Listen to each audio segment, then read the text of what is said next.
আমি রাশেদ খান আজকে বিএনপিতে যোগদান করেছি এবং জনাব তারেক রহমানের নেতৃত্বে ইনশাআল্লাহ দেশ এবং জনগণের জন্য সংগ্রাম করে যাব, কাজ করে যাব।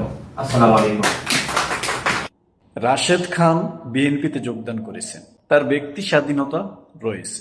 তবে এই যে গত কয়েক মাসে এরা গণ অধিকার পরিষদ নামে যেই বাংলাদেশে একটা দল, এখানে তারা যে ৩০০ মনোনয়ন বিক্রি করেছে, এটার কি হবে? যে আজকে গণ অধিকার পরিষদের এই রাশেদ খান বিএনপিতে যোগদান করেছে।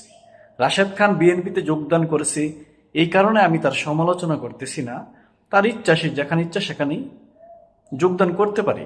তবে যারা এদেরকে আশ্রয় প্রশ্রয় দিতেছেন তারা একটু সাবধান হবেন, কারণ এই মানুষগুলোর স্বার্থ যতক্ষণ পর্যন্ত আপনাদের কাছে থাকবে ততক্ষণ পর্যন্ত তারা আপনাদের সাথেই থাকবে।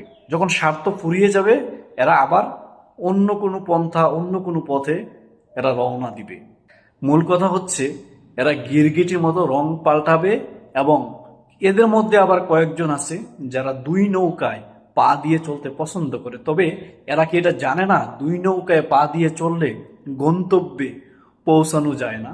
বিভিন্ন সংবাদ মাধ্যমে দেখলাম রাশেদ খান নাকি গণ অধিকার পরিষদ থেকে পদত্যাগ করেছে। মূলত বিষয়টা এমন না, রাশেদ খানকে গণ অধিকার পরিষদ থেকে বহিষ্কার করা হয়েছে। এই যে কিছু কিছু ব্যক্তি আছে হোসাইন মোহাম্মদ এরশাদের মতো, এই যে গণ অধিকার পরিষদের যে দুইটা ব্যক্তি, রাশেদ খান তারপর হলো নুরুল হক নূর, এই দুইটা ব্যক্তি কিন্তু এরশাদ আছে না, আমাদের কাকু এরশাদের কার্বন কপি।